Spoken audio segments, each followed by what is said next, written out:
Tyler and Sophie are working on a project. Tyler finishes a presentation and turns to Sophie proudly. "What do you think?" Sophie looks at it. She pauses. Then, with absolutely zero change in her expression, she says, "Well, that's certainly a choice." Tyler's face goes through 5 stages of confusion in 2 seconds. Was that a compliment? Was that an insult? Is she joking? Is she serious? Should he laugh? He lands on a nervous smile and says, "Thanks?" Sophie moves on to the next topic without clarifying. She will never clarify. Clarifying would ruin everything. This moment happens millions of times a day between Americans and British people, and every single time, the American brain does the same thing. It freezes, it runs a diagnostic, and it comes back with the same error message. Input not recognized. This is not because Americans do not understand sarcasm. That is a myth, and we are going to destroy it right now. Americans absolutely understand sarcasm. What they do not understand is the British delivery system, and the psychology behind why is far more interesting than either culture realizes. The received wisdom is that Americans do not get British sarcasm. Ricky Gervais has talked about it. Every British expat has experienced it. It has basically become international law. But it is not true. Americans use sarcasm constantly. What is true is that British and American sarcasm operate on completely different psychological systems. They break different rules, they serve different functions, and when they collide, neither culture can figure out what went wrong. We are going to break this down in 3 layers. First, what is mechanically different. Second, what each culture's humor is actually designed to do. And third, the hidden reason British sarcasm short-circuits American brains.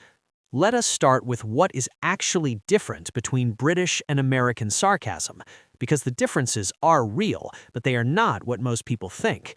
The first difference is signaling. When an American is being sarcastic, they signal it. The tone shifts, the eyes roll, the emphasis gets heavier. The delivery says, "I'm joking right now." American sarcasm wants you to know it is sarcasm. It's sarcasm with a safety net. When a British person is sarcastic, they do the opposite. The tone stays flat, the face stays neutral, the delivery is identical to a genuine statement. British sarcasm does not want you to know it is sarcasm. That is the entire point. The humor lives in the gap between what was said and what was meant, and the gap only works if you have to find it yourself. A study published in the Journal of Experimental Psychology in 2023 by Ruth Filik at the University of Nottingham found exactly this difference in controlled experiments. UK participants rated sarcasm as being more amusing and more polite than direct criticism. They experienced sarcasm as a softer, kinder way of communicating. Meanwhile, participants from other cultures perceived the same sarcastic comments as being more aggressive. Same words, completely different experience. The difference is cultural software. The second mechanical difference is self-deprecation. British humor runs on what Ricky Gervais called the license to hand it out. British people relentlessly mock themselves first. They call their own work rubbish. They describe their own country's weather as punishment from God. They tell you their cooking will probably kill you. And this self-deprecation is not low self-esteem.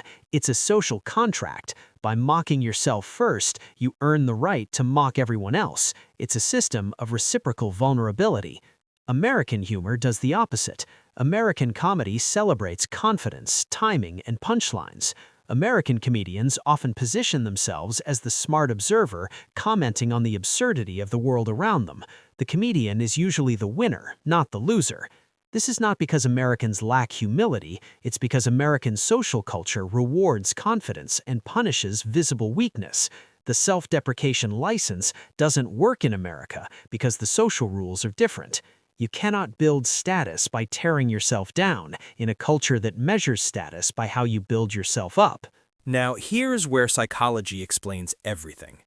Peter McGraw and Caleb Warren at the University of Colorado developed something called the Benign Violation Theory in 2010. It says that humor happens when 3 conditions are met simultaneously. First, something is a violation, meaning it breaks a rule or expectation. Second, the violation feels benign, meaning safe and harmless. Third, both of these perceptions happen at the same time. This is the key to understanding why British sarcasm breaks American brains. In Britain, a deadpan insult between friends is a benign violation. The violation is the insult itself. The benign part is the relationship and the shared understanding that it is not real. British people grow up calibrated to this. They know when a violation is benign because they have been reading deadpan delivery since childhood. But Americans are calibrated to a different benign signal. In America, the benign signal is the tone shift, the eye roll, the exaggerated delivery.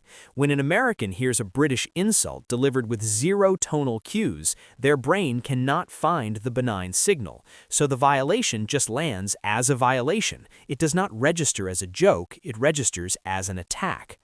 Tyler's brain did not fail because it could not process sarcasm. It failed because it was looking for the benign signal in the wrong place.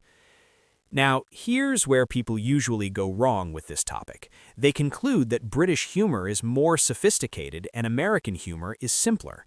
That is wrong, and it misses the most interesting part of the psychology. American humor is not less complex. It is solving a different problem. In America, sincerity is the social currency. People build trust by being direct, open, and emotionally honest. American friendships are built on sharing feelings, expressing support, and saying what you mean. In this system, hiding your real meaning behind deadpan delivery would be socially destructive. If you insult a friend and they cannot tell you're joking, you have not been funny, you have damaged trust. So American humor evolved to protect sincerity. The joke signals are there precisely because the culture cannot afford to have people guessing whether a statement is real or not. The safety net is not weakness, it is the system working as designed. British culture has the opposite problem. Sincerity is socially dangerous in Britain. Saying exactly what you feel is considered aggressive, uncomfortable, and slightly embarrassing for everyone involved. So British humor evolved to create space for truth-telling. The deadpan delivery is not there to hide the joke, it is there to give everyone plausible deniability. You can say what you really think as long as nobody can prove you meant it. Same psychological mechanism, same benign violation theory, completely different social engineering. This is why the UK version of The Office and the American version tell you everything about this divide. David Brent is funny because he is a failure who does not know he is a failure, and the audience cringes with him.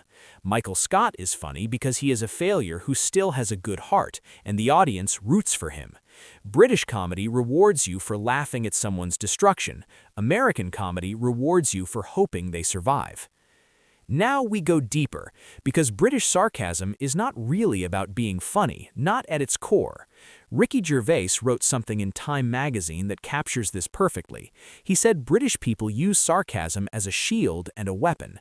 They tease their friends, they avoid sincerity until it is absolutely necessary. That word shield is doing a lot of work in that sentence. British humor is fundamentally an emotional regulation tool.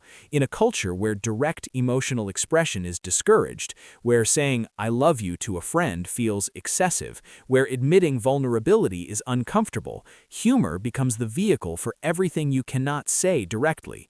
When a British person insults their best friend, they are saying, "I care about you enough to be honest." When they mock their own failures, they are processing shame without having to name it. When they deliver devastating sarcasm with a perfectly straight face, they are testing whether you are close enough to see through it.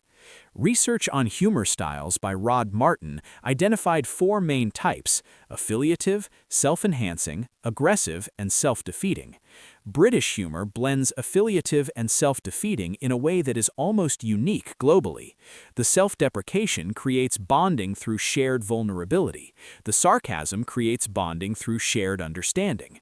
Together, they form an emotional communication system that never requires anyone to actually say what they feel. American humor serves a different emotional function. American humor is connective rather than protective. It builds bridges through shared laughter rather than shared concealment. American comedians like Jerry Seinfeld find humor in shared observation. American friends bond over finding the same things funny. The humor is designed to bring people closer through openness, not through coded signals. Neither system is wrong, but they are profoundly different tools for profoundly different emotional jobs. So now we can answer the real question. Why does British sarcasm specifically short-circuit American brains? It is not because Americans lack intelligence or subtlety. It is because British sarcasm accidentally hacks the American emotional sincerity system. Here is how it works. Americans are trained to take people at face value. When someone says something, the default assumption is that they mean it. This is not naivety. It is the foundation of American social trust. You say what you mean what you say, and the system works because everyone follows the same rules. British deadpan sarcasm violates this foundational assumption. When Sophie says, "Well, that's certainly a choice," with a perfectly neutral face, Tyler's brain does what it is designed to do. It takes the statement at face value, and at face value, it is devastating. Tyler's brain is not broken, it is working perfectly. It is doing exactly what American social training tells it to do. Trust the face, trust the tone, process the literal meaning. The problem is that British communication deliberately puts false information in exactly the channels that American brains are trained to trust. This is why the breakdown is so specific. Americans can handle obvious sarcasm perfectly well. American teenagers are masters of eye-rolling, tone-shifting sarcasm. What specifically breaks is the deadpan, the zero-signal delivery, because that delivery mimics sincerity in American English. It looks real, it sounds real, and the American brain has no reason to question it. From the British side, this is equally confusing. Sophie cannot understand why Tyler did not get the joke. In her world, the joke was obvious. The context made it clear, the relationship made it safe. She did everything right by British standards. The idea that someone would take her literally feels like a bug in their system, not hers. And here's the crux. Both of them are right. Both communication systems work flawlessly within their own cultures. The breakdown only happens at the border, and both sides blame the other for the crash. Here is what nobody talks about when they compare British and American humor. British people use humor to hide emotions. Americans use emotions to find humor. That is the fundamental difference. Everything else, the deadpan, the signaling, the self-deprecation, the punchlines, all of it flows from that single divergence. British people discovered that if you wrap truth in humor, you can say anything without being held accountable for meaning it. Americans discovered that if you wrap humor in truth, you can connect with anyone without being dismissed as unserious. Both systems work. Both systems have costs. British emotional concealment leads to isolation, repression, and the quiet epidemic of men who cannot tell their friends they are struggling. American emotional openness leads to oversharing, vulnerability fatigue, and the strange phenomenon of knowing your coworker's therapy schedule before you know their last name. The funniest thing about both cultures is that each one thinks the other has the humor problem. British people think Americans are too earnest. Americans think British people are too hidden. And neither culture can see that their own humor is doing the exact same thing, just in reverse. So here's the question that nobody can agree on. Which system actually makes people happier? The culture that uses humor to protect feelings, or the culture that puts feelings in front of everything? British viewers, be honest, has your sarcasm ever been misread badly? Drop the story in the comments. Americans, has a British person ever said something to you and you genuinely could not tell if it was a joke? Tell us about it. If you want to see this play out in real time, watch 7 Things British People Do That Americans Find Rude right here, where Sophie breaks Tyler's brain in 7 different ways. And subscribe for new US versus UK psychology breakdowns every week.